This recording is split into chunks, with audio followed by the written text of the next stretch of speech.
What's up, guys? Welcome to another episode of the Wealthy Mindset YouTube channel. Today we got my friend Steve. Steve, you want to introduce yourself? Yes. So my name is Stephen Barge. I'm the owner and founder of Barge Consulting Group, which is a financial literacy brand that I created last March around this time last year. And we've been blessed to kind of help and mentor over 2,300 families into learning the stock market since this time. So I'm also a serial entrepreneur. So I also have a tech startup company. I'm a vending machine business owner, as well as I have an apparel brand also. That's awesome, man. And really, I just want to just have a conversation and talk about, the stock market, because I know you're one of the people that I reached out to when I first started getting started with this whole investing and trading thing. And for those who don't know, what is the stock market, and how can you profit off that, benefit from it? Yeah. So ideally, the idea of the stock market is just, in plain terms, is just really you're investing in companies, and ideally companies, they offer up shares or little pieces of their company, and they offer it for people like me and you. And we get to invest our money, and as the company grows and the company's successful, our money gets to grow with that company. So ideally, the stock market is kind of a good instrumental tool for you to build wealth, and also just create generational wealth also. And it's crazy that you say that, right? Because we're talking about generational wealth, a solid stream of income. You can get pieces of your favorite companies. And I think a common misconception with the stock market is that you need a lot of money. Yep. You don't need a lot of money. Nope. You need to be super educated on charts and things like that. You don't need to be. Now, if you want to get to a certain level, then yeah, you want to obviously pick up on charts and things like that. But what do you say to the people who are like, I don't know much about the stock market, I don't have a lot of money, so how can I even benefit from it? Yeah. So, the thing I like about the stock market is really, it's a low barrier to entry now. Like 10 years ago, before you had to have a certain amount of money to own, a lot of shares and things like that. So just for, example, say we wanted to invest in Apple right now. Apple is probably like $120 a share right now. Currently, and maybe 10 years ago, you had to have that whole $110. But now we have fractional shares where you can kind of part it up. If you don't have that whole, amount of the share, to own a full share, you can get a fractional share. So you can start off with $20, $30 and invest in the stock market. So it's a lower barrier of entry now. And, I think that's a great resource, where people can, go ahead and just get started. Even if they're looking on long-term investing, trading. I know we're going to talk more about trading later on, but, as far as long-term investing, you're just, the biggest thing is just being consistent, setting a budget for yourself and being consistent. And that's huge, because, I actually, I get DMs all the time, just being somebody who's active on Instagram. And I get this question on how much do I need to start? And I tell people, you don't need a lot to start. And it's cool because I can always go back to my story because my story. Right. And, I have another YouTube video on it. I had $150, right? Yep. And, in the middle of a pandemic, nothing to do. And even if they didn't want to go the option trading route, which is, more risk, obviously, but even if I wanted to start with $1, like fractional shares has made it so possible for anybody to get started investing, even if you don't know a lot about it. And I tell people, you have things to do. Maybe you don't have time to be looking at the market and things like that, but you want to get your money moving some way.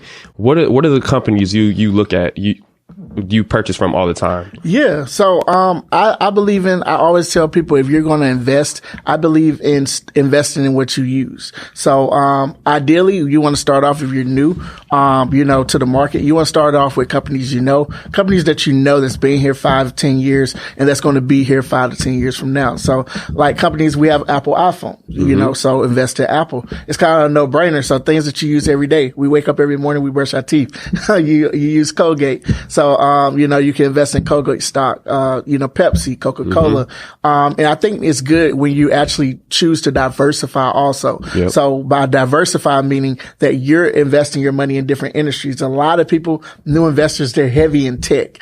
And if you've been investing the past 2-3 weeks, tech has been getting hammered. Tech actually had a huge pullback. So, during those pullbacks, if you're diversified, you're not seeing, the negative effects of the market pulling back. So you want to have your money into tech, consumer goods, solar energy, renewable energy, and, just diversify your investments. That way you can have a well-balanced portfolio. Yeah, and that's huge. And something you mentioned earlier, because I was thinking when I mentioned what are the companies that you would look to invest in, if you're new, and you said Apple, that's literally the company I had in mind before I even asked the question. Right. And I say that because, how long you been using Apple? Like, do you remember the first iPhone or Apple product you've gotten? I think it was probably like maybe 2009. Man, and that's the crazy part, right? That's 10 years ago.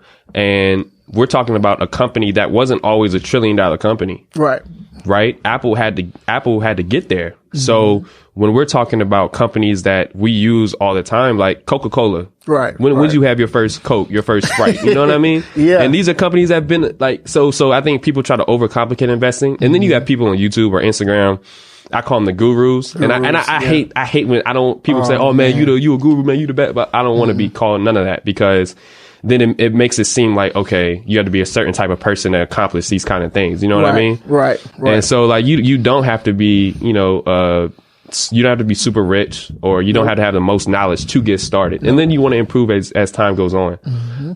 So what have been some of the difficult parts for you when it comes to investing? Because I want to be just transparent with everybody. Like, it's not just peaches and cream all the time. Like, what are some of the challenges? So I think the biggest thing is really mastering your emotions. The biggest thing is just really emotions. Because if you're getting started and you're investing, a lot of people look at their portfolios and the market may be pulling back on this specific day. And if it's pulling back, your portfolio may be down. You may suffer different losses and things like that. But I tell people all the time, you only lose your money if you sell.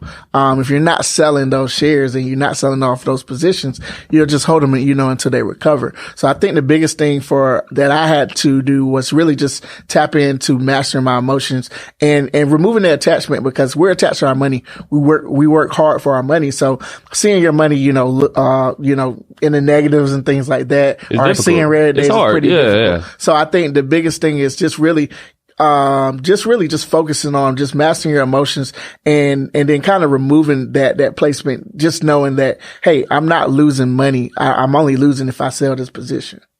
And that's huge, because like you said, tech had a major pullback. And it's crazy because I was telling my trading group, and, in the trading group, we have from, experienced investors, guys who've been, in the game for a while, and we have brand new investors, right?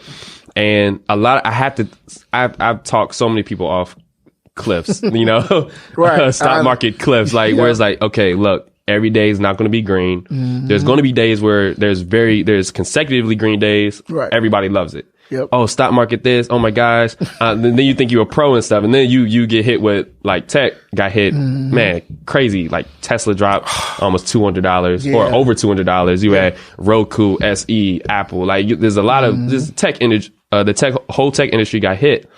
And I'm telling people, like, okay, well, this is the part where you have to take your emotions out of it. Right. And I'm trying to be, and while in the trading group, I'm talking to these new investors, and they're like, man, look at my account. I'm down $100. I'm down $200. I mean, look at me. I'm down. I'm down maybe 6 to 10, over the past 2 weeks. Like, I got hit hard. But I'm saying at the same time, I like to use this, say a new flat screen. You always want a new flat screen TV, right? 75-inch, and the usual price, maybe it's a $1,500 TV. Right. And that TV goes on sale. And for whatever reason, it's a ridiculous sale. And now you can get it for $500. Are you going to get that TV? Definitely. You might get another one for the guest room or something. You know what I mean? So that's literally what I put in my group, in my community the other day, like, just to break it down and let people know on those red days, you can buy on red days. So the biggest thing is, if you're in a specific position, you can buy more shares on those red days. And then once the market recovers, you'll reap the rewards of that, So I told people, hey, fellas, those Balenciagas you guys like to buy, at Lennox, or any type of designer. Picture it being on a clearance rack. You gotta look at it the same way. Or with the ladies, the Chanel bags, or the Birkins, things like that. You definitely want to look, if you're getting that on sale, we need to look at the stock market the same way. Cause as an investor, you gotta take yourself out of the consumer mindset. Yes. A lot of times we're consumers, and we get into a mindset of, well, we take that into the market, and you got to think, when you're in the market, you got to think like an investor and not like a consumer. You have to separate the two. That's very important too. And I want to touch on that because that's actually something that's I'm very passionate about that topic, because my whole thing that I really started getting started with and really just spreading the word, trying to spread the education on the stock market, was that because like the wealth gap in America right now is crazy, and it's growing. Like it's increasing every day. And don't quote me on these numbers, but I was reading an article from a reliable source, and they said the median net worth for a white family is around $150,000. Median net worth for the black family is around $30,000 to $40,000. Yet year by year, out of all the different ethnicities, we spend more money on materialistic things than any other race, over $1 billion.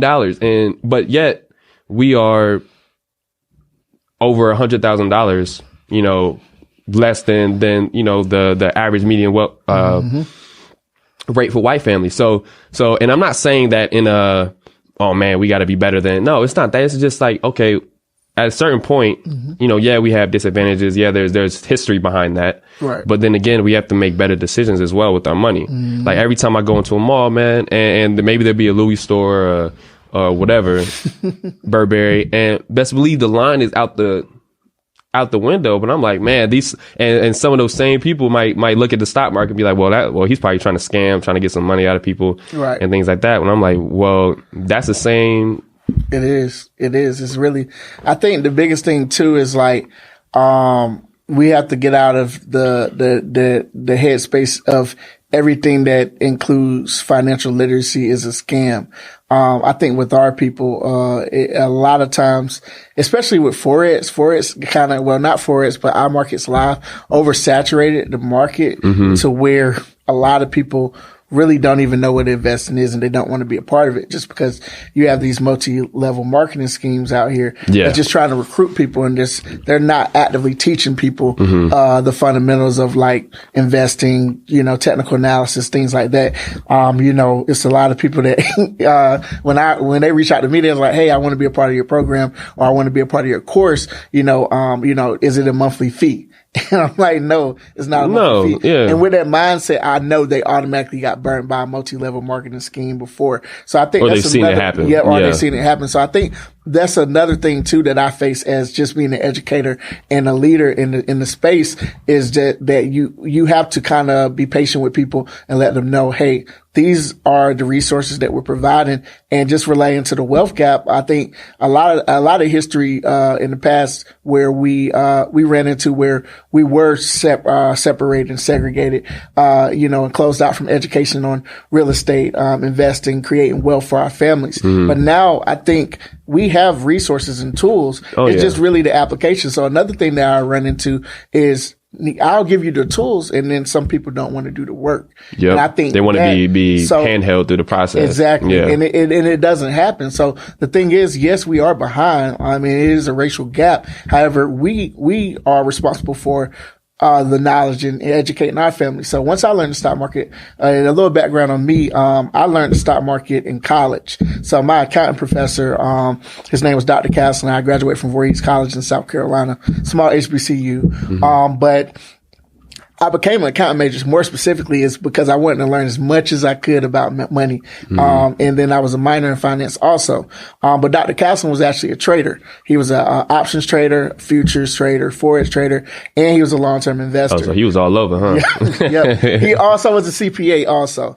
And then he actually worked at our school and Bethune-Cookman University. Okay. So, he was well diverse, and, he was trying to educate us, and I learned a lot of the terminologies like intrinsic value, extrinsic value, hedging and things like that, just in college, but I didn't know how important it was. So post-college, when I graduated in 2013, I got in the real world. I was budgeting in college and just investing a little bit, like with my refund, not much, then I had a little work study job. Then in my senior year, I think I had like a full-time job. So I got a little bit more aggressive. I kind of budgeted maybe $150 every 2 weeks to the stock market. And by the time I transitioned into the real world, this is how I first realized the power of the stock market. I was able to use the money that that I invested in 2010 and 2013 to furnish my whole first apartment out of college. Awesome. And when I moved to Atlanta. So, I think from there, I saw the power of just the growth of the stock market and just investing consistently. And then that's when I kind of became more aggressive about investing. Mm-hmm. But the thing about it, what I realized, I'm sure you realized this during the pandemic, is we've been probably investing for a while, but we didn't know our peers and the people around us didn't know this knowledge. So basic conversations like me and you having today, I would have those conversations. And for one, it was either one, people don't like talk about their finances, but just because they may not be where they want to be or they may not be comfortable, mm-hmm. or two, they just lack the knowledge. So I was realizing that once I actually start posting like some of my gains and my wins from the market, people were just like, wow, how are you doing this? Yeah. And I'm just like, I'm doing the same thing that you're doing. Are we doing something different? And it was just kind of like a divide. So from there, I was just like, let me create a course. Let me create some content, some resources that's going to package everything up. And a lot of people say, hey, well, I can find this stuff on YouTube, or I can find this stuff, on this resource. It's funny you say that, bro, because every time somebody says that to me, like, what's the difference between, cause I run a course too, and mm-hmm. I give everything I have, all the knowledge I don't hold anything back, cause mm-hmm.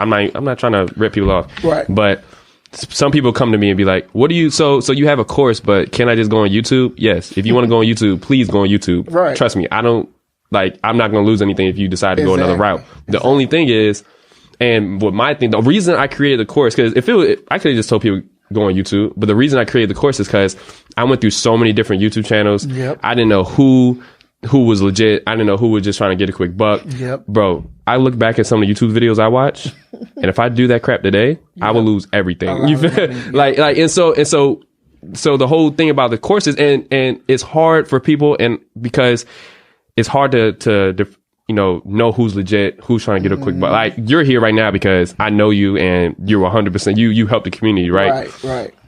And there's some people not doing that. It's not who try to just get this course. You got to pay me $500 to learn the information. I'm not even going to help you out after you. So.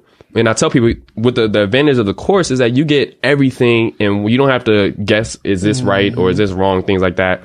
And a lot of people, they come to me, or I'm sure you get the same DMs, like, how do I know you're legit? I don't even answer that no more. I just say, go look at my comments. I got a message yesterday. He was just like, yo, is this community legit? And I was like, I need to master up the time to respond to that message, bro. Because I feel like at this point, I've proven, the credibility. Exactly. The credibility is there, and then also I have reviews on my course. So it's reviews. Once you click the link, you see all the reviews. You see, the results, and I'm pretty transparent about losses now too. So I think the biggest thing is just like, I think, people just have to remove themselves from that mentality of like, hey, I'm getting scammed, and things like that. Mm-hmm. And then and then once they start learning, they see it for themselves. They'll tell their friends, they'll tell, their family members. And then next thing you know, everyone's in the community learning together. And I think you picked out a good point too about just giving your all. So I think the thing is about buying courses is like, I tell people all the time, like,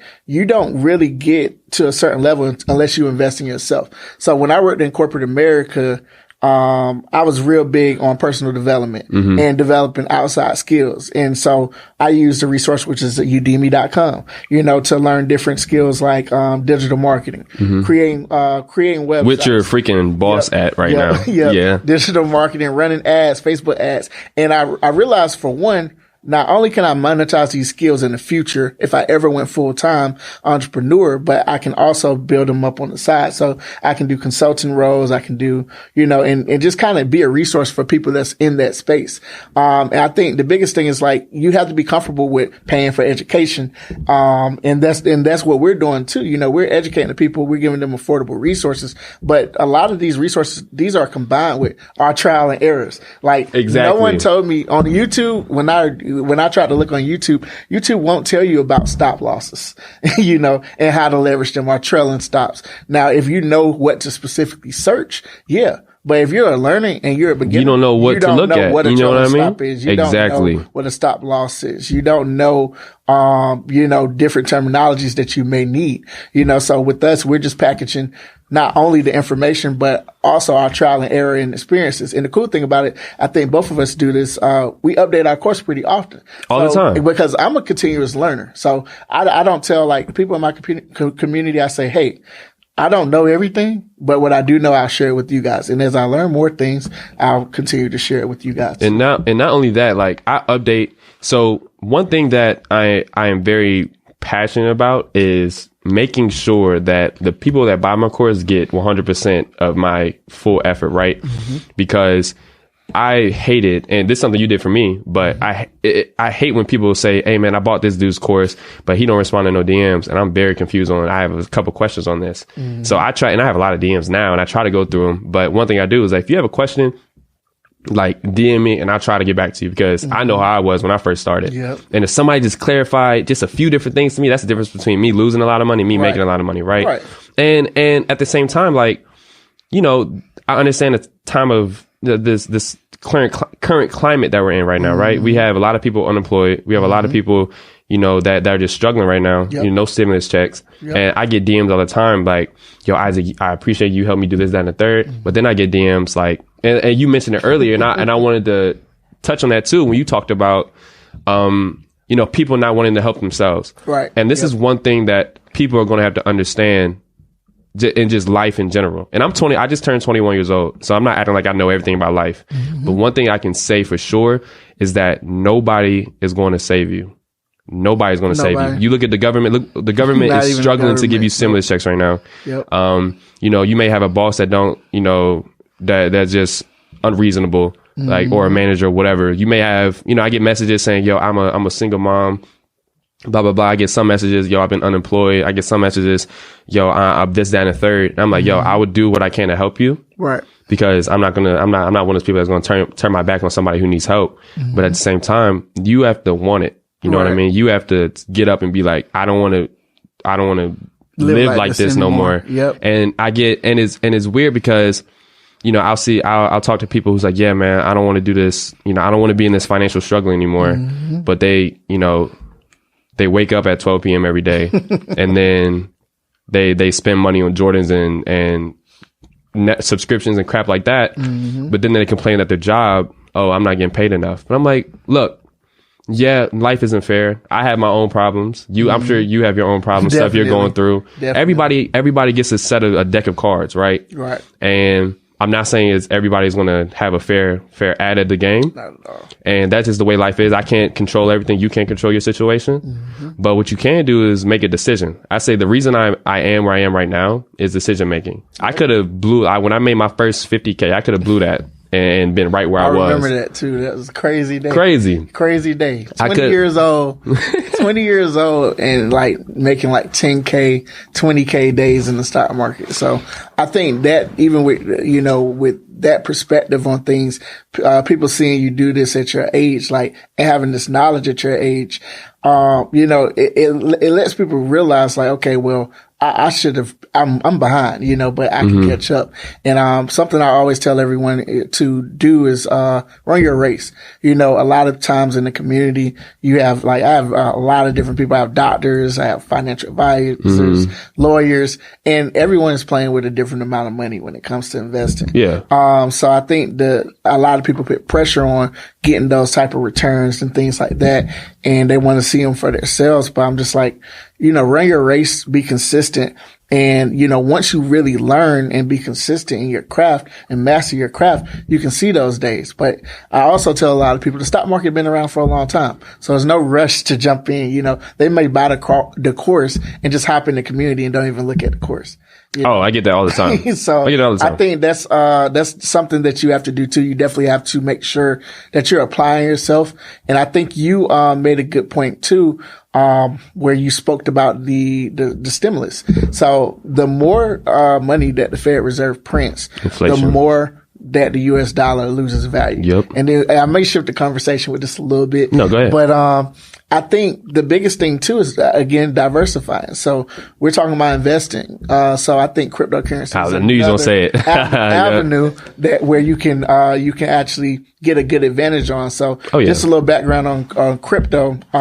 With my experience with crypto, I actually so professionally I worked in healthcare IT. Mm-hmm. So I traveled over probably all 50 states, trained doctors and nurses on medical software for like the past 6 years. And then recently, I'll get into my more recent story, but my first introduction with crypto is I was playing with crypto and I took a new job offer. The job was like in Utah and it was a startup company. So startup companies, they really don't have a lot of business models in place, structure, and a lot of times they're just trying to build up to get to a certain level for their product and get their product to market more successfully. So with this specific startup, it was a little different from working for my previous company. So I came to a point where I got laid off. My whole department got laid off just because of cutbacks. Yeah. And it wasn't in the budget. So they had budget cuts. I was laid off. And I was investing in crypto on the side, but I took my severance package, invested in cryptocurrency, and I almost doubled or tripled. When what year? What year? This was 2018. Okay. 2018. Okay. So that's still a really good, yeah. So this was the wave when crypto, this was the first hype. Well, maybe the second hype. Yeah, after the 2017 crash. Yeah. So a lot of people were investing. I think the biggest thing was I saw the value in that. I'm just like, well, it's speculative still. So I don't think it's going to be, any real long-term growth. So when people start selling off their crypto, after the hype died down, I sold off mine. And now we got crypto at a Bitcoin at 55K now. Mm-hmm. So the biggest thing is I tell people with the stock market also is even if you're investing, always think long term. You don't know, what the future is going to look like. And for me personally, I think Bitcoin is actually going to be the future of currency because just like how we cash app each other, send each other money back and forth, that's literally how those Bitcoin transactions will be. Mm-hmm. The cool thing is Bitcoin is actually secured by smart contracts. So it's less likely that it's going to get hacked than a typical financial, transaction. Yeah, those wallets and things like that. Exactly. Yeah. So I think with this shift, it may not happen right now, but you have different U.S. companies that's shifting to Bitcoin and that's investing in it too. Elon Musk, Tesla, you got MicroStrategy. You got big banks. You got big banks, yep. Financial institutions, JP Morgan, Goldman Sachs, Square. Making it legitimate now. Yep, Square, now, PayPal, and that's huge. And I'm just like, the biggest thing is like, we have to either you get left behind with the change in technology or you adapt, So I think another point is, I know we're talking about investing, but within my tech startup, pretty much we have a property management software where we're automating the leasing process for owners, as well as we have an app where renters can browse properties, find rentals and things like that. We actually implemented Bitcoin payments in our actual platform. That's awesome. Now we're actually doing that now. And this, I think a lot of people, I had a question on another podcast. They're just like, well, where's the value come in that? The value would be is if you own 4 or 5 properties and you have a tenant paying you in Bitcoin monthly, you can grow your Bitcoin portfolio over a period of time. That's something that's going to appreciate. You have an appreciation asset versus the US dollar that, you can just go ahead and, transfer a penny in your bank. So your money is growing as this tenant is paying that consistently. Now you can also always convert that to US dollars if you want, whenever you want, but it just gives you another opportunity as you're already owner. So you're owner in the government. So the government loves owners, property owners, business owners, any person that's giving into the economy, the government is going to reward. So I tell a lot of people all the time, taxes aren't set up for the W-2 worker. Taxes are set up for the entrepreneur. It's set up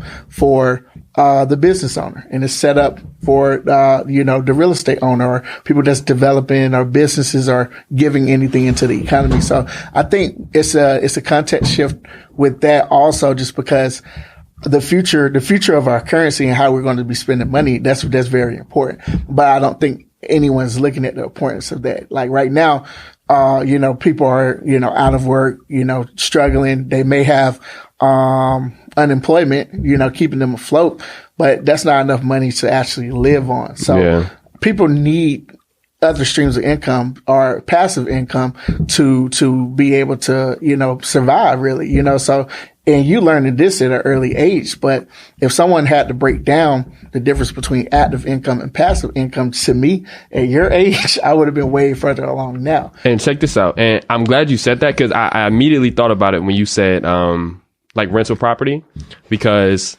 look, and like I said, the reason I am where I am right now, the reason why you are where you are right now is solely because of decision making. Mm-hmm. And, I talk to friends and, they'll ask, yo, so how much money did you make, whatever at this point? And I'll be like, I made whatever, 60K, whatever, blah, blah, blah. Right. And they'll be like, man, what'd you spend it on? And I'm like, it's in the stock market. I don't need nothing. Right. They was like, man, I just spend it on this, that. I'm like, see, that's the downfall right there. Yeah. When I didn't spend the first time. So I've been at this for almost a year now. And the first time I went shopping was for my birthday, my 21st birthday. Mm-hmm. Right. And I didn't even realize when I was walking throughout the store, I was like, man, this is my first time really just like spending money on some stuff I just don't, I could live without, you know what I mean? And the crazy part is that when I was doing it, I realized I wasn't spending anything. I spent, it was my 21st, so I was spending a lot of money, right? Yeah. But essentially I didn't spend anything, and I'll tell you why. Mm-hmm. That 60K or whatever, the amount of money I've invested, it's not all in the stock market. It's also in other assets. Exactly. And those assets pay me. Mm-hmm. So everything I was spending was passive income. Exactly. And then every time I spent money, I'll look at my phone. I just transfer money from this asset into my bank account. Exactly. So really my bank account looked the same. Might have been even more after I get done shopping. And everybody, and some people will be like, well, you see on Instagram, these people talking about, oh man, don't buy this, don't buy that, invest. And some people are like, well, I want to enjoy my money. Right. Yeah, you can enjoy money. You can enjoy all that stuff, but you're doing it in the wrong order. If you want freedom. Yep. So when I could have been, I could have got me this new blah, blah, blah. I could have got me this whatever, right? I could have done that. And then I'd have been stuck with trying to work and get that money back. Yep. But what I did instead, I invest in the assets that pay me over time. And so anytime I want an expensive I can get anything I want, and my passive income will pay for it. Right. I don't have to go and earn anything. Yep. And that's the difference. And you've done it too. Don't trade time for money. Exactly. At a certain point, you obviously everybody has to do it at some point. Mm-hmm. But if you are smart with your decisions, you can literally make whatever you want, because the beauty of passive income is that it's going to come back. Yep. I can spend $2,000 right now and know that, okay, I'll get this $2,000 back next week. Right. You know what I mean? Right. But that is just the order of things. So when you're talking about rental properties, when you're talking about crypto and and appreciating assets, and it doesn't take much. Like you have a course, if you don't know, Steve has a course on vending machines. And actually I bought that course, right? I bought that course just to learn more. I can never I'm doing well right now, but I can always be better. You know what I mean? It could be vending machines. It could be a laundromat. It could be Airbnb. Something that pays you. About tapping that market. Oh, dude, I'm already doing stuff. Yeah. But that's the power of decision making. We're not where we are because you made a lucky investment, or it's just about decisions. So if you get paid off of work and I say this all the time on my Instagram, don't be that person who is happy Monday morning because they get paid Thursday and they can go out on Friday. Yeah. Living for the weekend. Don't live for the weekend, because then you're going to spend your money Friday, Saturday, Sunday, maybe. And then Monday, you're going to be dreading in the morning because, oh man, I got to go back to this job I hate. Yep. But you could have been doing stuff to get ahead Friday, Saturday, and Sunday. You know what I mean? And I think Gary Vee, actually, he's like one of the guys that I kind of look up. He stresses this all the time. He says, don't live for the weekend. You know, if you're living for the weekend, you're living wrong. And I think you spoke on freedom too. I'm going to touch on freedom too, and flexibility, multiple streams, here shortly. But I think if you have to change your mindset from I was in a position where I think my first job out of college, I was account manager at AT&T. And so I liked the job. However, my manager even told me he could see the disconnect. He was like, Steven, you don't belong here. He was like, you need to figure out what did you want to do? What do you want to do? And you say you love the job? I didn't like the job. Oh, you didn't? No. Okay. It was just my first job. So, with college, so I tell people all the time, college teaches you, it doesn't teach you how to be a business owner or investor. It teaches you how to be a good employee, and how to interview, how to go out and get the job, nail the job. And some schools don't even have those resources. Well, the purpose of college has changed though. Yep. It used to be for a specific, like you said, workers and stuff. Now it's for a oh, I got to get an entry level job, but I need a bachelor, master's, and a PhD. Yeah. To make $30,000 a year. Like, come on now. Yeah. So I think it's a gap between that too. But with my experience, just within working for AT&T, I really didn't like that actual role just because certain things, within the company, I didn't really agree on, things like that. And then also I just feel like I wasn't serving a purpose. Like the job didn't give me fulfillment. And I grew up watching like my mom, struggle a bit. Like I'm the oldest of 5 boys. My mom was a single parent. So I grew up seeing like her work 2 jobs, 3 jobs. So I kind of aligned myself to kind of have more financial literacy and more opportunities so I don't have to work like that. So I actually transitioned into healthcare IT, and that gave me a good opportunity to not only travel the world, but kind of name my price, get paid a good amount in corporate. And this money I could have been splurging. So I have a lot of friends. And I went out. I was a good, when I moved to Atlanta, I was a club promoter every now and then. So where you got your marketing skills from? Yeah, okay. So I was a club promoter. I DJ'd in college. So it's funny. I actually DJ'd in college for all the fraternities and sororities on my campus, and I'm a part of Kappa Alpha Psi Fraternity Incorporated also. So I got a lot of gigs just from networking. So when I moved to Atlanta, I got my foot in the door by just knowing a lot of venue owners and things like that. So I was doing like regular like club things, and then I shifted to doing business events. And that was a different skill.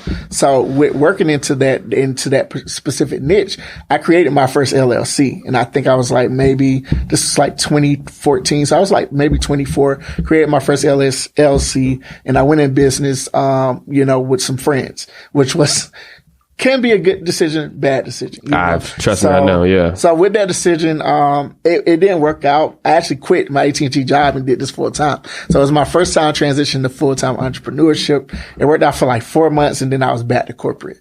So during that time, I was just trying to hustle, find something that I really liked. And then luckily, I got into, healthcare IT, and I was able to travel. A lot of people like us, we don't get an opportunity to travel over the world, have a credit card, the company's paying for everything. It was a cool experience, but I always wanted something of my own too. So working at some of these startup companies, it gave me the mindset of like, okay, these guys are building these companies from the ground up. They have no structure. I'm working here to create structure within this department. Why can I have my own, and that's when I got into like just tech startup world, network and things like that. But I always also wanted to work for myself. And I think it goes back to what you said about making good decisions.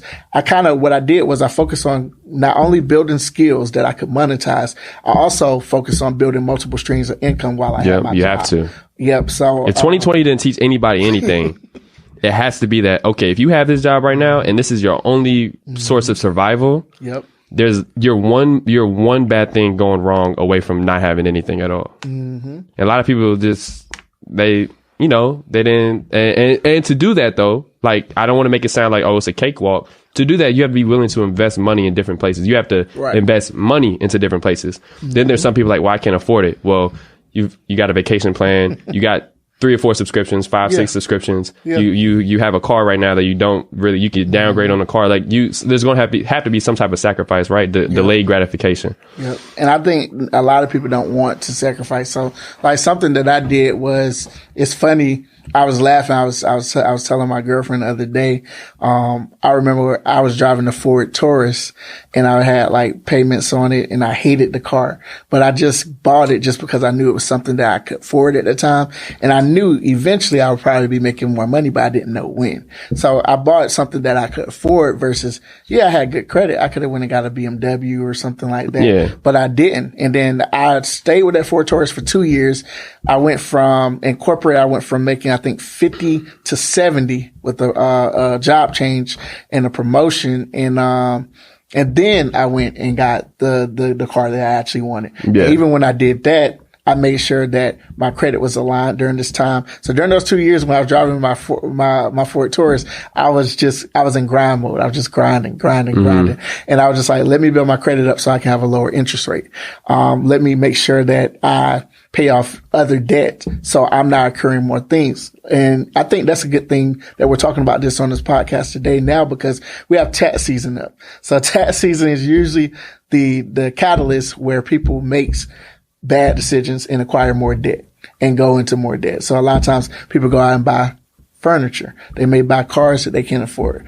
And I think just because you're getting a lump sum of money at one time, it doesn't mean you're going to be able to maintain that particular price monthly, So if I go out and go buy a Tesla, yeah, I can, I may be getting a refund for like, $8,000, $9,000. Yeah, I can afford it, but I'm going to pay $1,200 a month for this Tesla. So that's $1,200 a month more that I'm paying monthly, that I have to expense for. And if I have a job, a regular 9 to 5 and no extra streams of income, now I'm putting myself in the hole and more debt. It's actually crazy to say that because I'm actually getting one. Yeah, passive income's going to pay for it. I'm chilling. That's my goal too. So my goal is, ironically, my car, so I did actually go get the BMW. And my BMW is actually paid off now. Oh, and boss. I went and got another upgrade version. I got 2019 BMW maybe 2 weeks ago. But that was just a reward to myself, just because I was just like you. I was grinding, saving, and I wasn't touching a dime. And I had a conversation with one of my friends. He was like, Steven, like,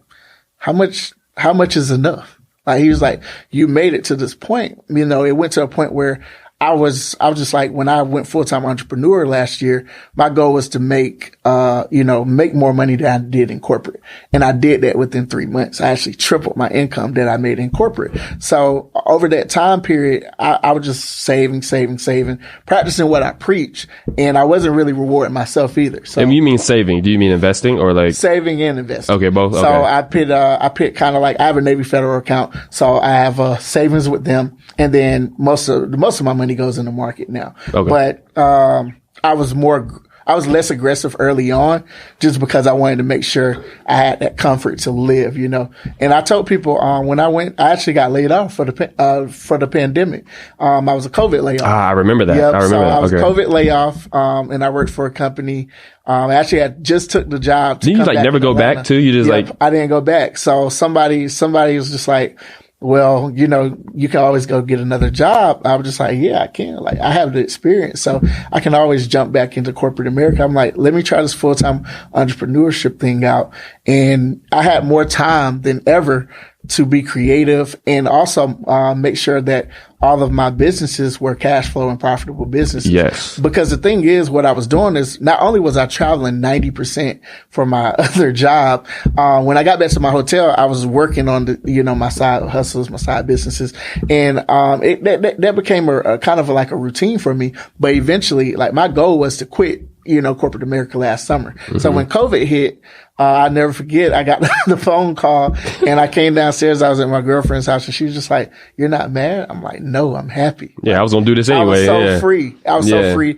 And then I had saved up. I had maybe like $25K in my savings at the time because I was planning to buy a house last year. So I already had my savings in a good place. So I'm just like, let me try this out. I had just released my course. My course actually I did $3,000 in the first month while I was working in corporate America. So I didn't even release the options course, which I'm sure we'll talk about a little bit too. But it was just a regular stock investing. So I'm just like, okay, now I have this digital course. We had launched a vending machine business.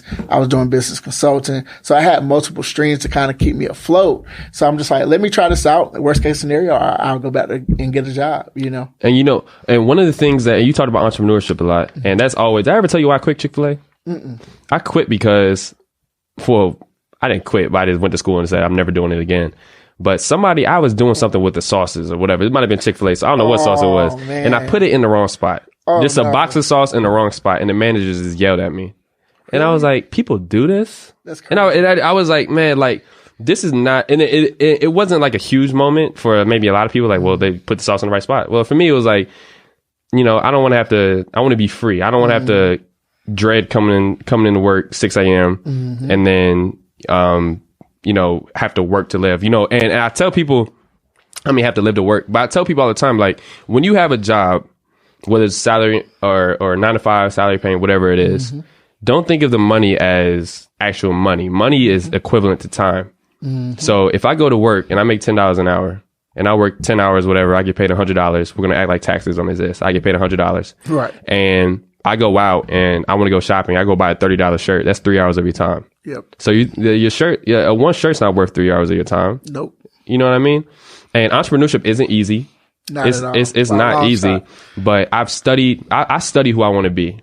I've studied billionaires. I've studied millionaires. I've studied what they do with their money, how they, attain all their money, just their life story, right? I read a lot of books just on people, right?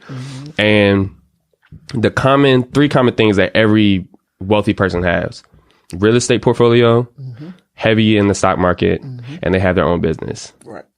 There's no way, unless you win the lottery, there's no way you can actually just attain wealth. Yep. You know what I mean? And I think it's just, like I said, just a mindset thing. I study where I want to be. Like, I don't wake up in the morning and watch Netflix all day or whatever on the day. Like, I wake up in the morning and I had things to do. I'm a college student who's right now I'm on spring break. I don't have any assignments or anything due, but I'm more busy than I ever have been in my life. You know what I mean? And it's a lot of learning. It's a lot of just, like I said, doing things, or like you said, making a decision every day, making a decision. I told my friend, I was actually talking to him. We were sitting down at a restaurant yesterday and he was telling me like, yo, man, I don't want to do this. Like, I want to change my life right now. Right. And he's one of my best friends. I said, dude, I want that for you too. But I said, I can tell you how much I want it for you, but it's not up to me to do it. Yep. You know what I mean? It's like the execution is on them. I tell you, I said, look, you can't be up all night on a PS4. Like, you can't wake up at noon and then not have a plan for the day. Yep. Like, what are your goals? Like, right now you have a job. That's good. You have a stream of income. Now do something with that money. Don't make good decisions. And then once you make that mindset switch, it's almost like you don't have to, it's not an inconvenience to make certain decisions that you used to make. For me, not buying, new 2K that just dropped, making that decisions like that. Okay, whatever. I need to cancel this subscription, whatever. Cause I know it's only going to put me where I want to be. Yep. And I think you have to get in that mindset of really just I think so. A lot of people have like conversations like this and they think you have to cancel out life and you don't have to have fun. I think, just like fitness or anything else, like a lot of people say, working out, it's 80-20. So it's 80% of your diet and then 20%, just physical fitness, working out, cardio, being consistent. That I think it's the same thing with finances. So you can 80% of your goals, you can kind of focus on your goals in the 80% and you can do whatever you want with the other 20, so it's not saying that you have to live low or, live poorly.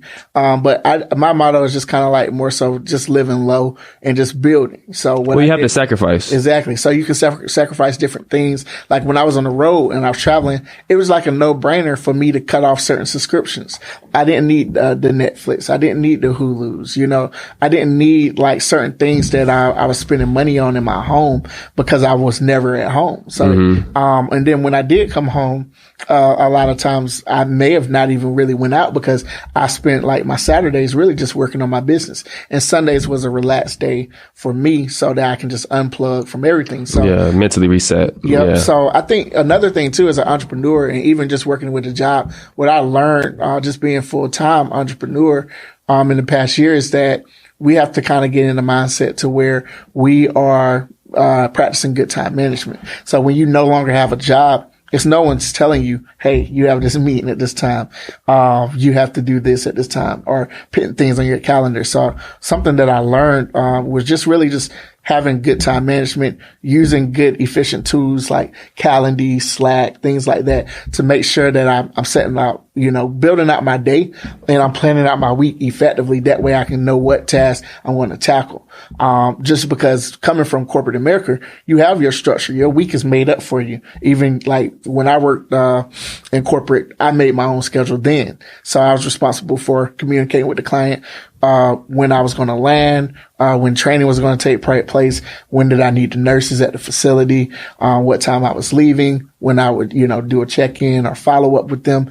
And then during the whole time at the end of the week, we had to send out a summary that went out to the whole our whole company that told about the visit, the facility, what type of interaction it was, what type of, technology that they implement, things like that. But it was just like, it's structure. But when you work for yourself, you no longer have that structure. It's up to you to implement that. So now I have went back to a point where I schedule out different days. So for different businesses. And then some days, like I don't even trade every day. So like on Mondays, I really don't trade on Mondays, and Fridays I'm getting in new positions for like future dates. So really I'm only actively trading maybe Tuesday and Thursday mostly.